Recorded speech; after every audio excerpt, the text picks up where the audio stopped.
Good morning, everybody. Welcome to this edition of the Weekend Wrap Up. It is our Christmas edition, I guess, Josh. It is Here it Christmas is. and New Year edition. 4 days We'll call it. away, Yeah, and still you had a busy week.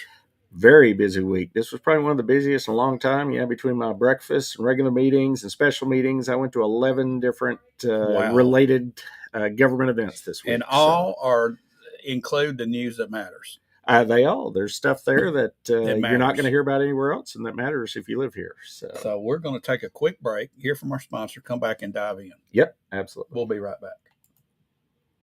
Get the results you want with the personalized service you deserve at Dennis Young Insurance Agency. As a local independent agency, we offer coverage from several different companies, including Erie. So whether it's auto, home, life, personal, or business, we can find the right coverage to meet your unique insurance needs. And with a rate lock advantage, your rates won't go up as long as you do not change drivers, autos, or addresses. Contact us at Dennis Young Insurance Agency, insuring Shelbyville and surrounding areas since 19. Alrighty, welcome back in here to the Weekend Wrap Up. And we again want to thank Dennis Young Insurance for making this show possible. And a special thanks to Josh Blevins, who just gets out and beats the street and checks out and goes and sees what all's going on. And he brings back this news that matters. Dive in, tell us. Let's dive right in because we get a long list today. Monday morning, we had our monthly city pre-planning meeting. This is the meeting before the meeting. Right. This is where all the departments get together, public works, planning, fire, police, water, sewer, everybody, and looks at the development going on in the city. And these are all items that will be on the January Planning Commission agenda, most of them for some kind of a vote. Just picked out a few here that I thought were interesting. We've got a new 911 call center going in and for the county. It's going in across from the city animal control on Industrial there. And no big issues raised about it pre-planning. Just want to point out that that's going on, and that's coming right down the pipe. Where is this going to be now? If you know where city animal control is, which it's on Industrial Drive, Industrial Parkway, something like that. Yeah, it's literally right across the street from it. So, 4,556 square feet on a parcel zoned I-2. It's county's building it. The city planning, I think, just looks at it in general. Okay, there's not much they're going to say one way or the other. Did the county have money set aside for this? Yes, actually, this is E911, is a whole separate entity, separate budget. They've been saving up their money, and they have their own money set aside. Actually, I saw some plans at another meeting about a week earlier for this coming up, and it's anywhere. They don't have a final dollar figure or final plans. They're thinking $3 to $5 million. I actually got to see our current facility there at that previous meeting, and they're currently in, it's a tiny building. We'll call it that. Yeah. It's very small, cramped conditions, and they've probably needed space for a long time. So they finally have got the money together where they're actually able to do that. So that's coming down the pike. And then finally, this is the first city meeting where publicly we've had any kind of discussion of the new Hampton Inn. So it was at pre-planning. As happens at these events, there'll be a list of written comments they'll send to the company that's doing the work. They'll work through those, and then it'll show up on a planning commission probably in January. If they're not able to respond to all the comments in time, it could get pushed back a month or two, depending on how that works. But it is finally in the works. It was announced well over a year ago now. 15 months. Yeah. And it's finally moving forward. So at some point, we are going to have a Hampton Inn in behind the Dunkin' Donuts there. So, and then just a general comment. We had 16 items on this agenda. And I went through and did the math real quick. And in residential development in the city limits, 251 new units total discussed at just this one meeting. This is just one monthly meeting of 12. So that gives you kind of an idea of where things are going in the city. We're growing nonstop. So, growing? We're squeezing more people into the city. Right, we're squeezing more people inside the city limits. I'm going to always, when somebody says growth, I'm going to wait. Time out. Yeah. Yeah, and actually there were no annexations on there, so that our population is growing. Our population is growing because yes, our population is growing. Yes, between all these these were either preliminary or final plats is what they look at pre-planning and planning, and between all these different developments, like I said, 16 total. Not all of those were residential, but all of the residential 251. Either new townhomes or new houses coming down the pike. So we've got. They just keep on coming. All right. So rooftops. The number of rooftops is growing. Yes. Our population is growing. Yeah. Okay. I would make a comment here, and it seems like our common sense is decreasing. Well, that's a whole other issue. So other issue. Right. And then another item that kind of snuck in late, and this also we could cover in planning or pre-planning, but we're having to do in the city a text amendment to our I-2 zoning to allow a solid waste transfer station. And all that's going to be a big old building where they're going to currently both, and this is going to benefit both our city and our county governments. Currently, both of them truck our trash out of county. I want to say Lewisburg. I'm not guaranteeing that's where it is, but somewhere we're currently trucking all of our trash out of county. So we've got a private company that's going to come into town and open a transfer station, and we're just going to have to run our trash to this one location in town, and they're going to handle the trucking of the trash out of the city and out of the county for us. So this should save money on both the city and the county side, which will help us because, as we've discussed previously, our per ton rate is about to go through the roof. So this is one way that we're going to be able to save money. We're going to save money on the transportation of the trash. So this should be a good thing. This pre-planning went through it with no issues. Actually, again, we voted on it at the planning meeting Thursday. It passed with no issues. It'll now have to go to the city council twice because it's an amendment to our zoning. And then if it passes, the hope is to get this built and ready in time. I believe our current contract or whatever runs out maybe in April, and they're trying to get ready in time. So here's somebody that's not paying attention to stuff and doesn't know that this is taking place. Here's a question they might have. Yeah. Does the city of Shelbyville own property already that this will be going to? Or will we be buying property and then building the station? There is a piece of property that's being discussed. The city will have nothing to do with this. This is a private operation. This is a private company, which is why they're having to rezone. Yeah. Okay. We actually have what's called a city transfer station right now where you can just drop off your trash there at the end of Blue Ribbon Parkway. Okay. Yeah. But that's operated by the city, so it didn't need any kind of special zone because this is going to be a private company operating this transfer station. We had to have a zoning. See, that's a lot of people would just hear this off the cuff and say, well, the city's spending more money to build this, but no, it's a private. City's not spending any money. The city's saving money actually in this case. Okay. So this is a private company that's will they be accepting trash from other entities as well? That was actually a question I asked at planning, and it was a little vague yet. So I'm going to ask that again at city council. We didn't have our public works guy was not there at planning, so we weren't really clear on that. It seemed like from the wording of the text amendment that you were only allowed to bring in like a big truck, offload. It had to all happen inside the building. So you had to offload at a loading dock. All the trash had to go inside the building. Then a bigger truck had to come and pick it up and drive it off site. So when they weren't allowed to store trash overnight, there were a lot of real strict requirements. So it is what it says, a transfer. Transfer station, literally trash being collected and then driven right back. But it wouldn't make sense for them if we're already the two entities that would be dropping off here naturally. Right. It wouldn't be wise for that company to build that here unless they were going to receive like maybe some from Lynchburg, maybe some from Fayetteville or something like that. That's a good question. I don't know. I would hope not because, that's the other side. You sure don't want suddenly Murfreesboro trash trucks pulling it all driving through town. Hello. Here. Yeah. So pay attention. Yeah. Good question. We will ask that question when it comes. That's something for everybody to look at and keep in mind. Yeah. These are the type things that gets lost in the shuffle and people don't hear about. And then they wonder, well, what happened? Where did this all come from? Where'd all this trash come from? Yeah. And again, this is one that's being pushed through super quick because of they've got this deadline hanging over them, and it's got to go through a certain number of positive side though. We're going to save money from having to, and I mean that's wear and tear. I believe we just use our regular trash trucks and drive them to wherever we're driving it now. So that's wear and tear on that equipment. That's not going to be happening now. So see, here's the way this is working, Josh. You're the smart guy. You got all the information. I'm the guy that's dumb and not paying attention. And ask the questions, and that's good. Or let's just say rephrase that. I'm ignorant. Okay. Yeah. And I want to relieve my ignorance and find out because I want to keep up with what's going on. So the only way to find out is for people to ask questions. Yeah, and actually, the only question I come up with, your question actually, honestly, is better than my question. I thought that the one I came up with was just where this was going to be located at. I just did some Google Map search to make sure suddenly we weren't going to be driving all our city trash trucks through a new neighborhood and all those neighbors are going to get upset. Right. Okay. See, this is the type of dialogue that needs to take place. Yeah. At this local level. And for years, anybody that asks a question has been labeled as a troublemaker. Right. And honestly, it's not.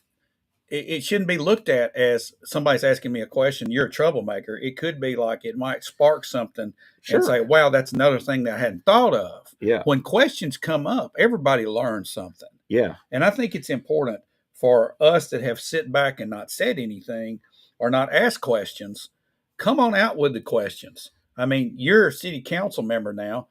Okay. If a question is asked, maybe 10 of them are, the answer, and it's just a pain in the rear end to answer that question because you answer it over and over and over. But then there's that one that comes up. Yeah, and it raises a light bulb in your head. Right. You're like, hey, that's a legitimate suddenly situation. We could be trucking Murfreesboro this trash is how representation works. Yeah. I mean, and I, God bless people like you that have been willing to serve in this capacity, and you're new at this and getting started. And I know you're going to do a fantastic job. And I know you want questions. Oh, the more the better. So, yeah. Because, again, you could come across an issue before it happens instead of after the fact, after you approve all this. And, again, my issue I thought of was a bunch of neighbors all of a sudden upset because they get a bunch of trash trucks driving through. That's another one I had driving down the street. So, yeah. Putting our heads together with the right questions can sometimes deter bad decisions. Right. So, but this could be a really good thing for us. It could be. Far as saving money. We got to just make sure, again, it's being run through pretty kind of quick. And in government terms, it's quick. It's got to be done by February. So sorry to bog us down here, but that's kind of, so everybody kind of understands what my role is. I'm going to toss these questions and make these little comments like just Joe Q Public sitting down here. Right. Okay. Yeah. Right, so. Yeah. Because, again, the more questions, the better. So, Tuesday, we had the county committee meetings. Normally, this would be 3 committees. This month, it was 4 because the ones that would normally be held next week got moved to this week. Finance committee, not a lot crazy went on in there. Just wanted to point out, because we'd point out this number the previous month. We now have 4 months of sales tax data, and we are $762,000 ahead of last year at this time with only 4 months in. So that's good. It looks like, a combination of growing numbers of people, inflation, whatever it is. We're inflation, more sales both of those dollars. Both of those. Yeah. Rules committee, just an interesting side note, they held a vote and placed the county road listing on the county commission agenda. This was the thing that they had the argument about the week before about do they need to have this vote to put it on there, but they went ahead and did it anyway. Okay, I don't know. It's not in the bylaws that they have to anymore, but they went ahead and did it. And there was no discussion of why they did it. They just did it. So. I could ask questions here, but I'm not. Yeah. They're fruitless at this point. Yeah, at this point it happened. They did it. So it'll be, and again, it's the county road list. It doesn't seem like a controversial item. Shouldn't be. But it was just curious because they just had kind of voted the other way at the meeting. Well, that's a topic. Yeah. But not about the roads. Right. It could be about something else later. Yeah. They had some discussion of the standing committees, which is which commissioners sit on which of these 4 committees. And the chairman acted like he had some information, and then he kind of backed off, and it went nowhere. So he said he's going to bring it up again in January, but by the bylaws, they should have made the decisions in December. So really, no decision. What kind of was decision would he be? What would we be talking about here? Just who sits on what committee next year for the for the following calendar year. So question. Yeah. Okay. How often does that change? Honestly, it's allowed to change every year, but in general, looking at the past, it only happens after the county election normally. Because normally you get a bunch of new people in there, so you have to reshuffle things. You shuffle the deck every 4 years. So but they're allowed to every year in December. The rules committee could come in and say, "Hey, we've looked at this, and maybe a couple of these people would work better over here, and a couple," and they have that option, and they can present that to the county commission. The commission does this, or does each committee do this? The rules committee can present a new slate, and then they would send it to the county commission, and then all 18 of them, a majority would have to agree. The rules committee then has the responsibility to take a look at the situation in each committee and say it would be a better fit if this person was here and this person was here. And just because you got elected and you were thrown into a spot doesn't necessarily mean you have to stay there. Right. Okay. But what happens is you get feelings hurt and this and that. So they as they discussed at this meeting, usually unless they can find two people that come to an agreement that they'd like to swap spots, they don't like to ruffle feathers. Okay, so our county government is based on feelings and ruffling of feathers versus what really should be done. Maybe. That's one side. It could be. The answer, but that's a rhetorical question. Sure. But think about this. All right, let's just say that I'm a person that knows a lot about law enforcement. Right. And I'm stuck over on a committee that doesn't deal with law enforcement. Yeah. Wouldn't it be logical for me to be on the law enforcement committee? You would think so. Okay. Yeah. Let's just say I'm a stickler and I really know about rules and procedure. Okay. And I'm stuck over on finance committee.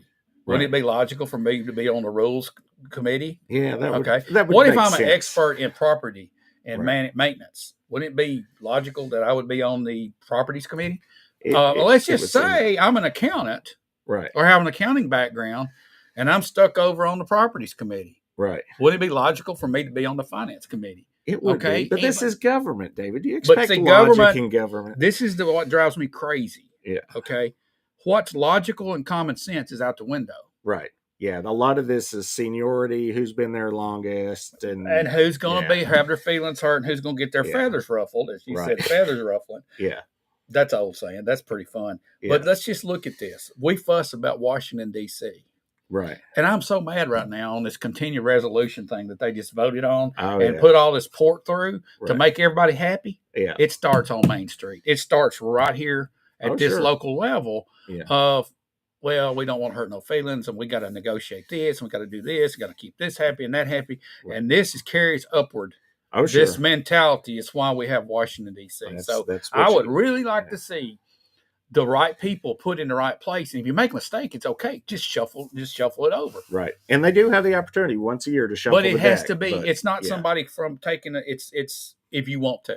Right. Yeah. There's really needs that rules committee should be, or somebody say, look, y'all are out of place. Let's shift this around. Yeah, should take a harder look at it, which they're not. So. Sorry to go. I'm going off. That's okay. You got a lot of soapboxes. Hey, we're only to Tuesday, David. I'm going to quit. I'm going to quit.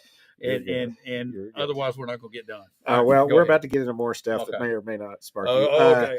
Drug Task Force. They gave the Drug Task Force report, and I just thought this was a funny way this was worded. They said, there wasn't a lot of activity in the Drug Task Force. This is kind of the slow period. It's going to be a slow report this month and next month. Here's what you actually said right there. Yeah. The Drug Task Force is slow. Not drugs. Well, that's kind of my people point. Selling drugs. I don't think we slow down on drug activity because it's the holidays. I think they just enforcement activity. And now, in their defense, one thing they did mention is they're shorthanded right now. Well, that's going to be a problem. That's a whole other issue. Yeah. But just the wording that it was a slow period for the Drug Task Force. I'm thinking, did all the drug dealers go to the beach for the holidays? Yeah, that's what they're doing. What's going on there? So, actually, holidays, are probably elevated. I would as think far so. As traffic. I would expect. Yeah, I would expect. Alcohol consumption is up during the holidays, so you would think drug consumption and drug trafficking or whatever is up as well. Yeah, actually, just a personal anecdote. In my neighborhood, I think it was either Christmas Eve or Christmas Day, we had EMS there. We had an overdose on our street on the holidays, and that's sad because, and you're right, it was probably more holiday related where it may not have happened just during the normal time. It was sad situation, not something you expect to see on your street on, Christmas Eve, Christmas Day. And then another kind of aside, I found it a little bit humorous. And actually some of the committee did too. When they were given the jail report, they mentioned that it had been too cold to send out some of the work crews. Did you know that in the state of Tennessee, you can't send out a work crew below 60 degrees Fahrenheit? That's the cutoff. So if you want to work in the 50s, you can't work in the 50s because there's danger. Is it dangerous? I guess he mentioned the words cruel and unusual punishment in his explanation. So 60 is the cutoff. So what happened back in, never mind. This is something we could rant on too. And it was. This is a state issue. That's a state issue. Yeah, that's not a local issue. Yeah.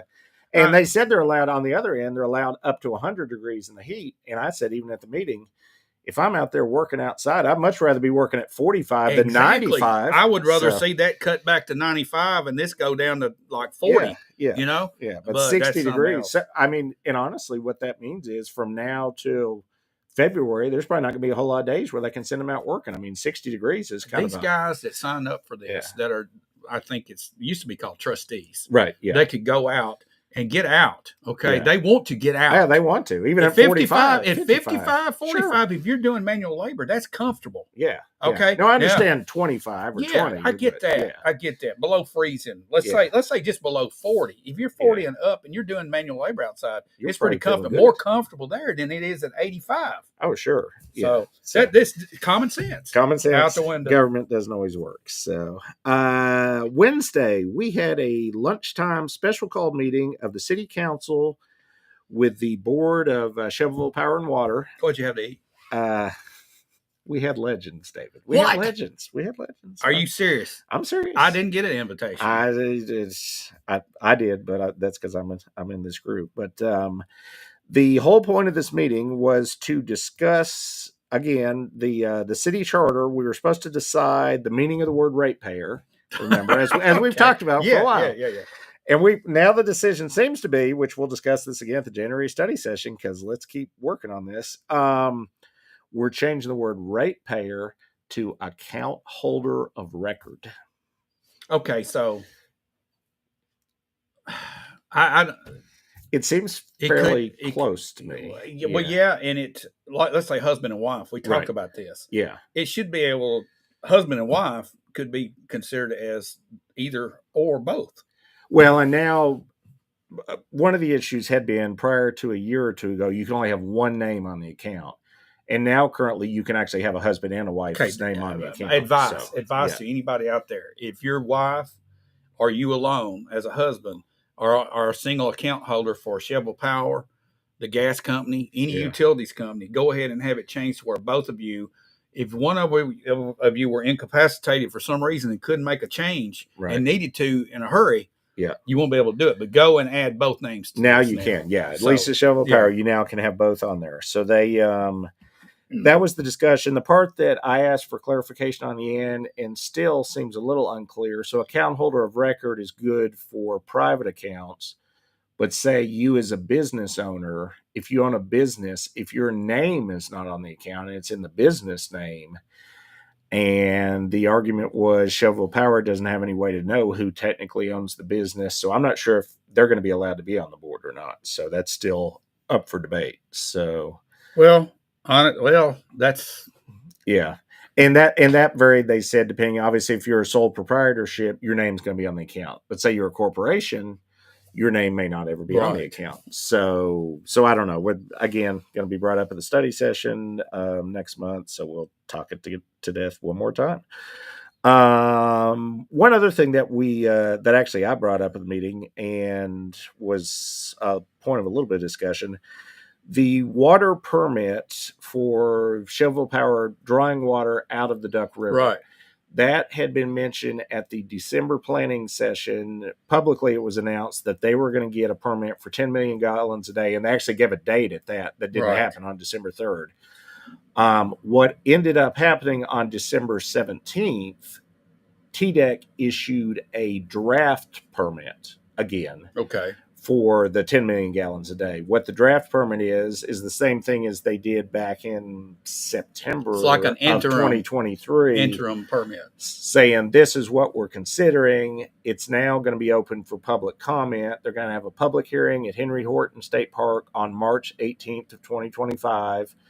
Public hearing period is available, I believe, to March 28th of 2025. And what happens during that period is they get a bunch of very long emails and PDFs from environmental groups who are going to say, oh, no, you're taking too much water.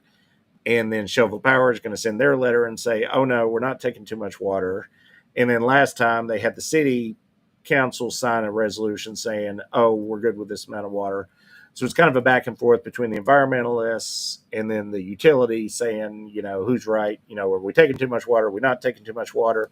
I had a long discussion after the meeting with the chairman of our Power and Water Board and the general manager of our utility system here, and it is their position. They were pretty clear on it that we don't have any kind of water issue in the city at the 10 million gallons a day, they feel like we have enough capacity for growth as far into the future as they can predict, 20 years plus.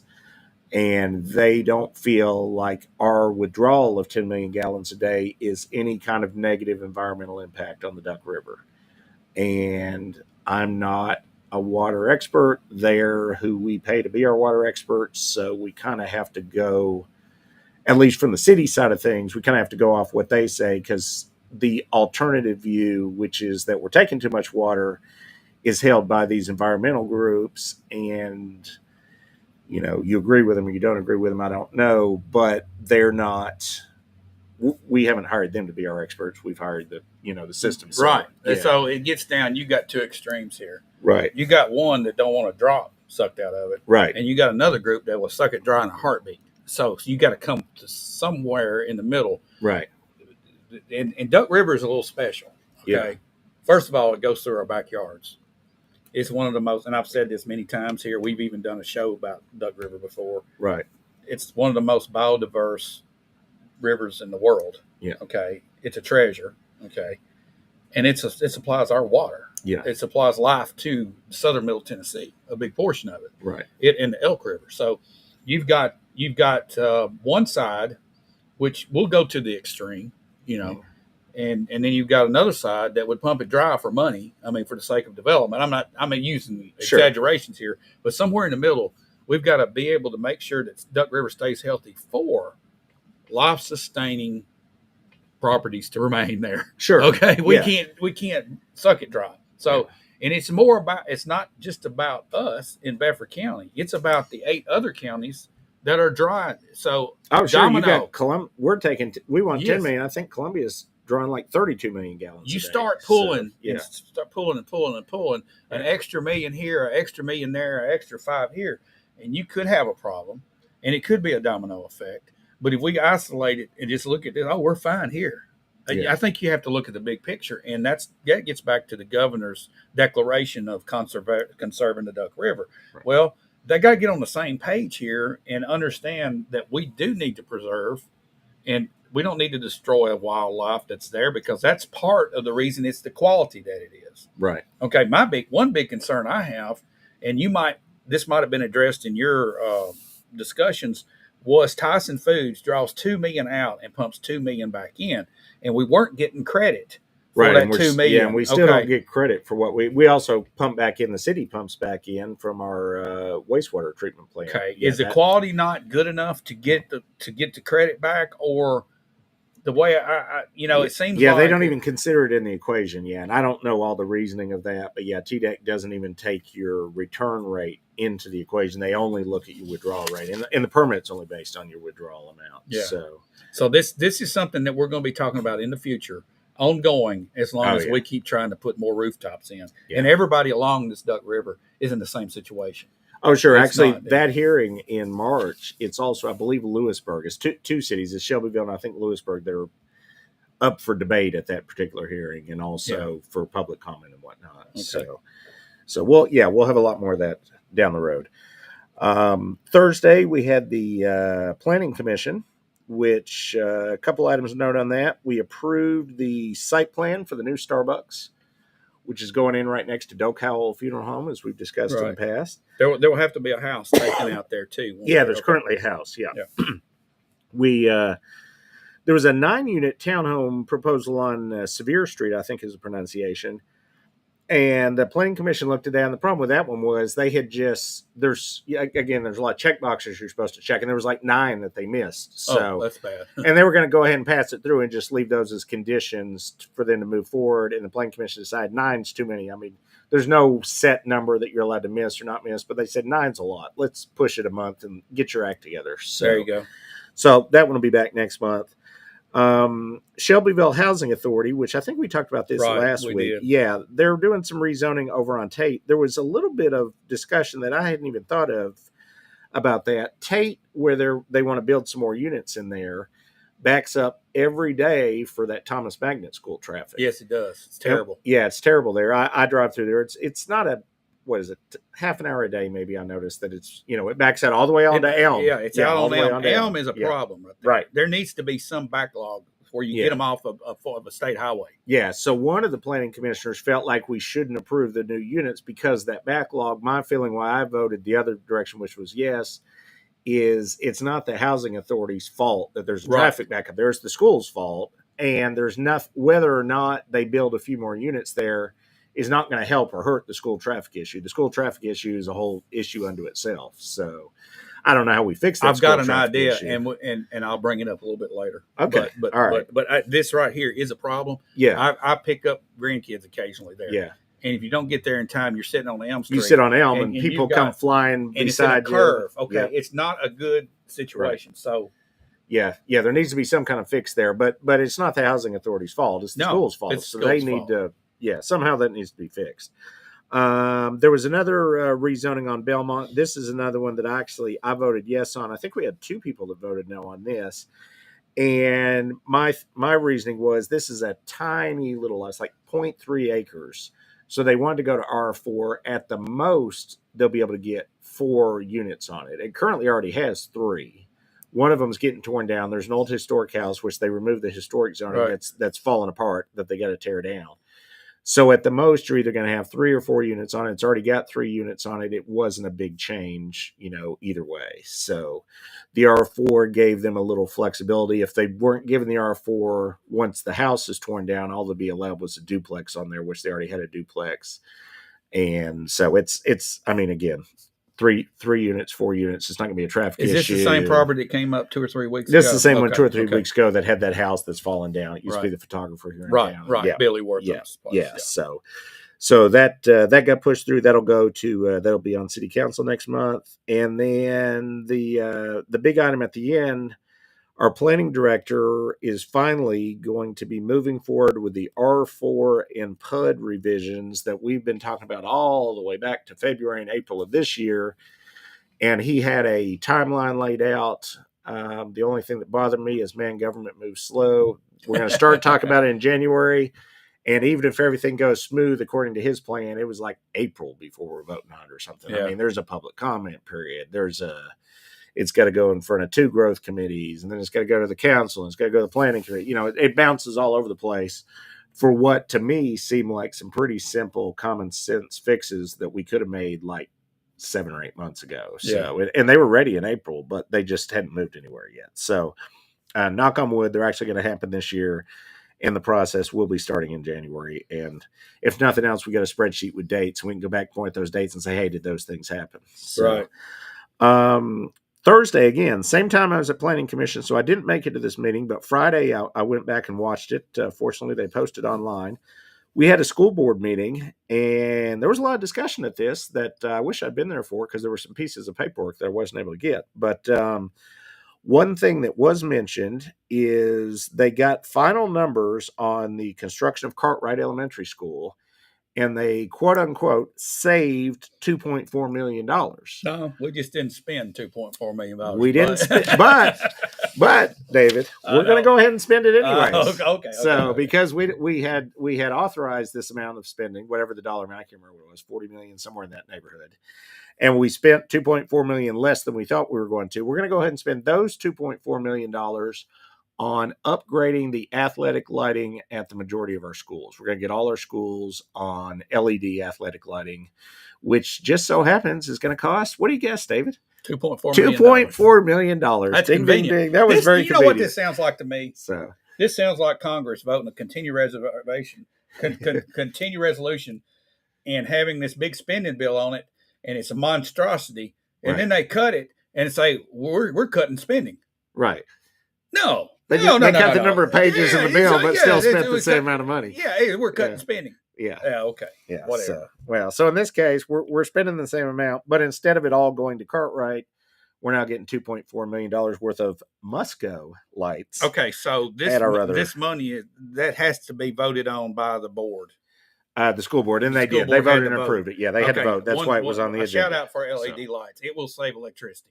Oh yeah, it's a good thing. There was a couple, and I should have taken better notes, but there was even a school or two where they had poor lighting in the parking area around the field, and they've designed it in such a way that they've got a light or two that's actually shining on the parking area, so you're not walking out in the dark after the game. Okay, now is this every athletic field that's getting this, or just certain ones? There was a list, but I think when this is all done, from what I remember, this fixes us at the county level. Okay. So for the existing fields, I think, and I can't guarantee that.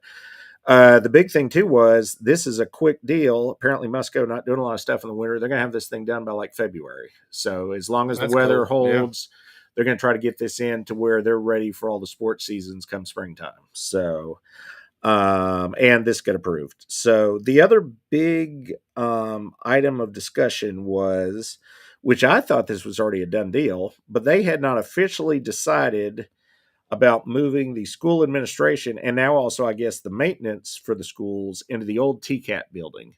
As we know, they're building a new TCAT facility on 231. The old one is going to, I don't know if it's currently already owned by the county. I'm not sure how this is happening, but somehow the county is going to own it when this is all said and done. Fall of 2025. And the idea was, and appears to be, this is the direction they voted, is that they're going to take the whole school board, all the school administration, and the school maintenance department and locate them all in that former TCAT facility, which is close to Shelbyville Central and all the other schools. Learning Way, all that. Yeah. Harris. What was heavily discussed was, in order to do this, obviously the TCAT building is not set up to hold the Board of Education right now. So they're looking at $1.5 to $2 million worth of expenses to retrofit that to make it a usable facility. The plus side of that being, they said they can do that in phases. They don't need to spend $2 million before they move in. They could split it into up to 3 years of phasing, so they could spread it across several budget cycles. The only one they knew right off the top was about $80,000 in design costs would be, to even get started. And one way they could help fund this is the maintenance department. I don't even know where they're located. Wherever they're located at, that building is owned by the county fully. They could sell that and use the money from that sale to help offset the cost of the TCAT transformation into office space. Okay. Here were the negatives. If you go to Southside, we've still got the entire fourth grade sitting in portables. And then if you go to Shelbyville Central, it's busting at the seams. So do you spend $2 million on administrative offices when you've got student, housing issues? I was going to throw out the traffic issue at Thomas School. Okay. All right. That what could happen there is what they did at Thomas at Cartwright. Yeah. Is pattern the traffic through a larger drive, right, and get it off the highway, but put it on school property. Yeah. That's what my idea is there, and that would cost some money. Sure. Okay, and I get the situation with the TCAT building. Yeah. And honestly, it says old school board building would go back to the city if not used for education. Could we not sell that? County cannot sell that. It from what they said. To the old, which I didn't realize, but the agreement I guess they've had with the city going back to however many years ago. This is our lawsuit. This is all part of the lawsuit. It currently shows on the deed that it's owned by the Board of Education, but I guess their written agreement is if they don't do some kind of education use for that building, they can't sell it. They lose it. So what they're proposing, actually, as part of this whole proposal, was they mentioned this word twice. They said auxiliary services use. So something that's kind of education related. They want to keep using it. Well, but I mean, currently you got to figure, there's no real education going on in there. It's just offices. So it's offices. It's offices for the Board of Education. My first grade classroom is office. Right. Yeah. They're not actually having teaching in there now. And the plan is not to go back to teaching. They're saying whatever this auxiliary service is, I don't know what the definition of that would be. It sounds like just some overflow office space to me, but the big downside of that building, which was discussed and put on my notes here, is it's a 2-story building. There's no access to the upper story if you're physically disabled. And they've had an engineer and some people in there. And the cost to get that building up to ADA codes is cost prohibitive. So currently, if you have a parent come in that's disabled or in a wheelchair or whatever, you have to meet them in the one room downstairs, which is the only room they can get to, and have your meeting. So really upgrading that building and using it a whole lot isn't something that they can do, where it's cost prohibitive. So So the idea is to hang on to it. They don't want to give it back to the city. They want to use it for this auxiliary services. But again, the debate was, do you spend the $2 million on what's basically an office space upgrade when you got kids still in portables, when you got kids overcrowded in high school? The kids got to come first, Josh. So, yeah. And I think this is a priority of our superintendent. Yeah. Getting those kids out of the portables. I mean, that's been her goal from the day one, and we've got a lot of them out, but we've still got some. Yeah. This got to be done first. Yeah. I think. This is my opinion. Sure. You know? The South Side one is not as bad as it seems, even though they said all of fourth grade is in portables in South Side.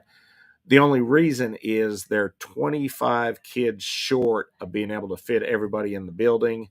And rather than split up the fourth grade between building and portables and have a lot of back and forth, they decided to stick that whole fourth grade out in portables currently. I think if they could figure out a way to, I don't know what you could do, maybe rezone 25 of those kids to another school that has space or something, then they could go ahead and make that move and get those kids out of the portables. And they'll have more room once they win. I mean, you got the Liberty expansion going on. You got the Thomas expansion going on.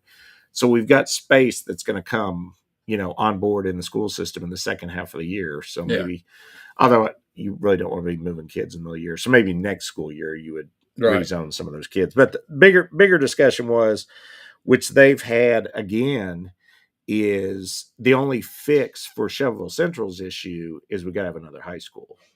So, and that would be the much discussed Liberty High School is the one that makes the most logical sense. But again, that is going back to the county and asking for more bond money. So there's no, the school system does not have a magic pot of however many millions of dollars to build. It seems like Cascade is below capacity right now.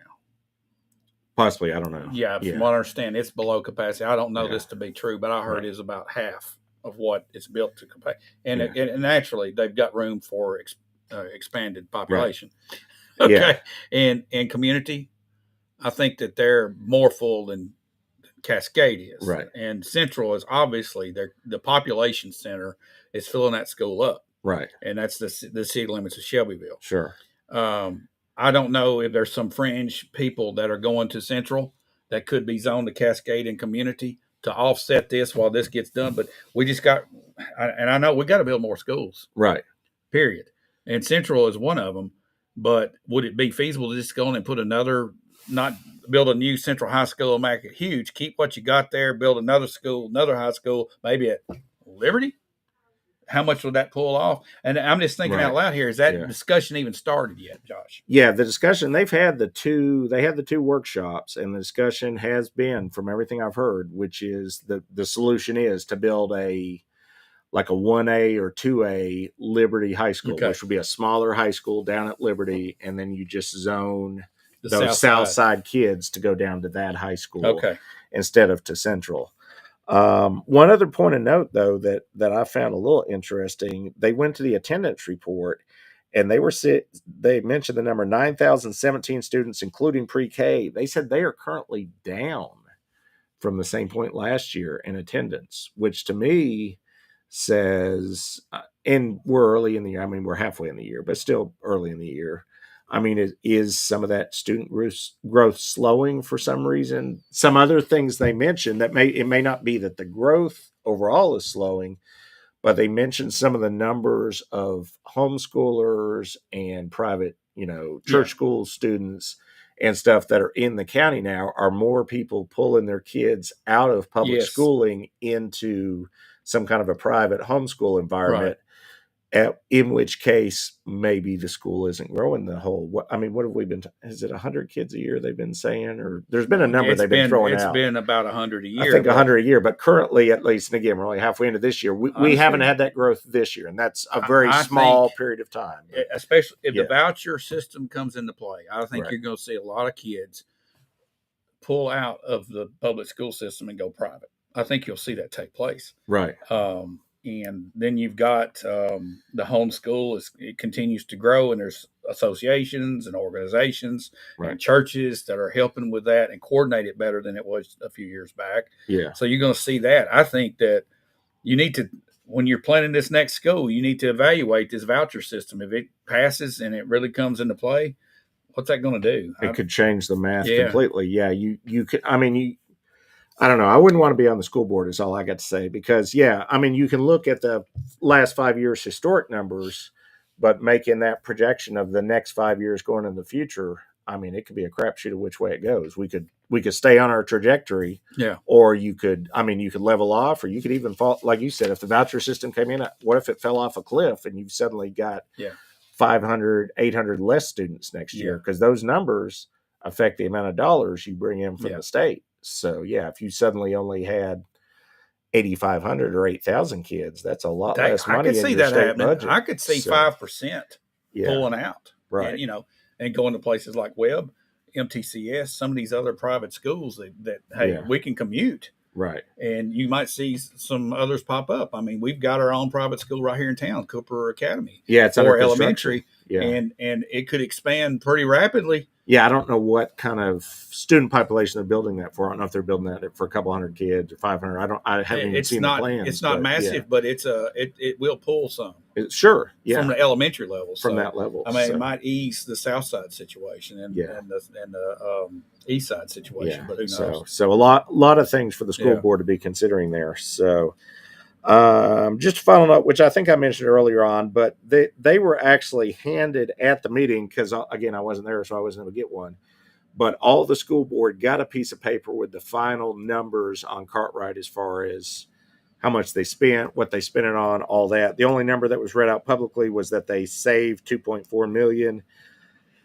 If I can, I might like to do like a public records request and just get that piece of paper. I'd be curious what the actual math was and stuff. But that's something that has been being asked for going back to, I don't even know. I think I heard a school board member ask for those numbers going back to like July or August of this year. So they finally got them at this meeting. So at least the school board now knows what we spent and didn't spend. Right. So, and other than that was all my meetings this week. So that was enough. So all right. Well, that's quite a bit for leading into the holidays. And that's part of why it was so full. Half of these meetings would have happened next week. We had a kind of a double dose this week. You put all this together and then me rambling on some of this stuff. We've gone a little bit long, Josh, but I'm just going to put you on the spot here. What do you think the largest news story of 2024 was for this year? Have you thought about that? I had not yet. I debated if we were going to do a show on like we did last year. It looks like we're not going to just because of timing. But, I mean, just in general and going forward, I think it continues to be the growth in the city and the county. So, I mean, I don't think there's anything bigger going on. I mean, there's a lot of side stories. I mean, we got a bunch of coffee shops. Everybody was excited about the coffee shops. There's a lot. And you and I have had tons of discussion on Duxon, that as a single item, that was a big item in our year. But just I think the overarching theme in the city and the county has just been the growth. And that was half of what we talked about today and what we'll be talking about in January. We've got some big items coming up on the agenda in January that are all going to involve growth. There's going to be a lot of discussion. I think could end up being some heated meetings late in January at the city level.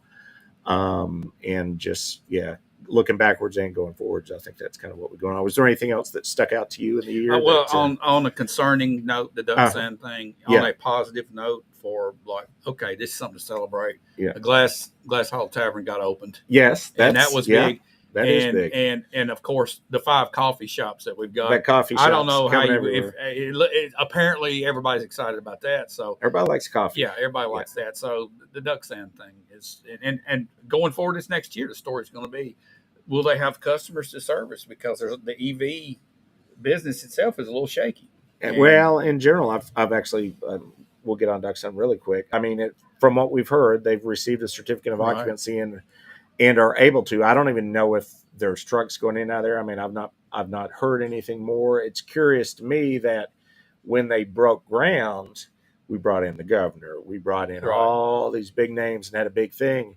Are we going to have a big ribbon cutting? Is this going to be just hush hush and we're just going to start business and nobody's going to talk about it? Or here's one thing I've noticed in the last 2 or 3 months that our ribbon cuttings have decreased quite a bit. You notice that? Yeah, we haven't had as many. And I don't mention the ones I go to as much anymore. I went to a little one on North Main Street a couple weeks ago. But in general, we've not had a ton of them. And I don't know if that's because we haven't had a lot of big things, to celebrate. But we'll talk about that off the camera. Yeah. And we want to stop now and wish everybody a very Merry Christmas. Yep. And a Happy New Year. And we thank Dennis Young Insurance. Yeah. And on behalf of him, we will tell you Merry Christmas.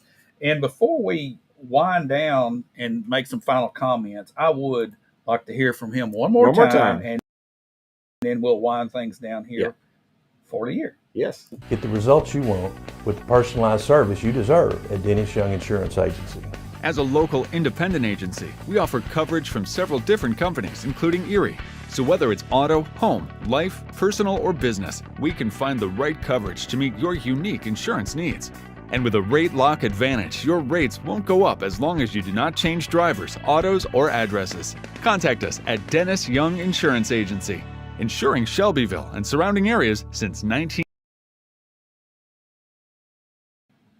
Alrighty, again, thank you from the bottom of our hearts to Dennis Young Insurance, and I know he wishes y'all all Merry Christmas. Yeah, Josh, there's not much happening this coming week other than Santa Claus will be coming into town sometime Christmas Eve. I generally hear is when he likes to show up. I'm hoping he'll make a stop. Yeah, 0 meetings this week, which is probably about the only week out of the year we have that.